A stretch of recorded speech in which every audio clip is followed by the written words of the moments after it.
What's up guys, it's Daniel Barnes here, coming from Beardster HQ, and we're going to be talking about what is beard oil. Now, we realised we hadn't actually made a video to let you guys know what beard oil is. So, with a lot of the mass-produced beard oils out there, they use man-made ingredients, so things that are made up in a lab. Chemicals, silicones, preservatives, things that have all sorts of different stuff in. They have names that you can't even begin to say, let alone comprehend or understand, and I get worried. I don't know what it is. I don't really know what I'm putting on my skin. And a lot of these beard oils, or just products generally that you apply to your hair or your skin, they contain something called silicones, and silicones are in effect plastic. And what it does is it puts a layer or a coating on your beard hair. So you spray it, pipette it, whatever you do, you massage it into your beard.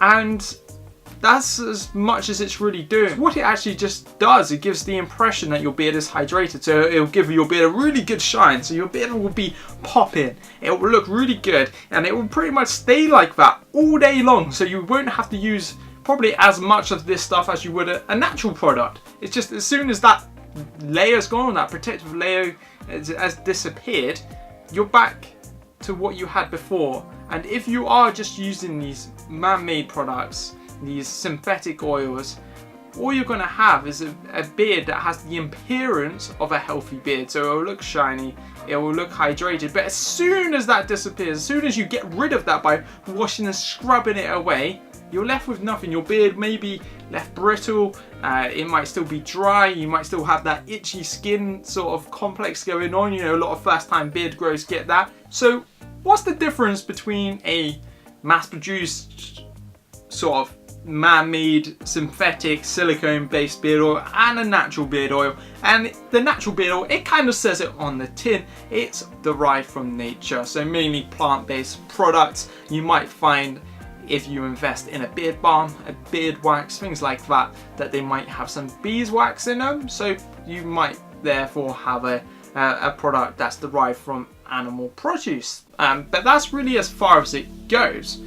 Now, in terms of the benefits, for me, it's obvious straight away. When you're using products that are made from plants versus someone in a lab, it's just better. It's natural, it's there for us to use. I mean, it's like, for example, if you like the smell of peppermint or mint, you just go up to a mint plant and you rub it. You could rub it on your beard and straight away you would have that really nice smell. You get some of the mint benefits. You know, you might get some anti-inflammatory benefits. So if you had a pimple, like I've got a couple here, go rub a mint leaf, apply it, you might feel a bit of a kick, but it's doing something instantly, and nature's given us that. So that's the real big benefit, and that's the appeal for me really with these sort of products. It's a shame to use man-made items and ingredients.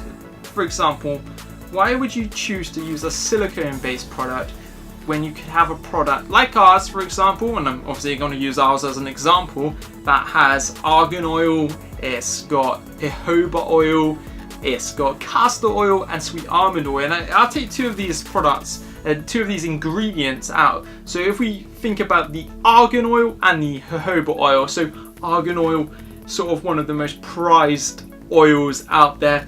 All the big companies use these, so across all of cosmetics they normally mix their silicones and everything with and add a few bits of argan oil. And the reason is because argan oil has been used for so long, so many benefits. It's really good at getting into the skin, it's really light, even though it's quite a luxurious oil. It really penetrates the skin, it's got anti-aging benefits, it's got the whole lot. A jojoba oil, for example, really close to our natural skin oil, which is sebum.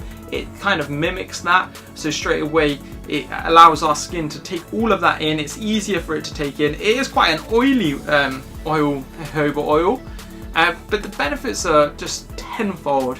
And I think it's a real shame that we can't make use of these sort of oils that are out there, and they're not as expensive as you think that they would be. They still cost a fair amount, especially those two oils, but the benefits are just far superior.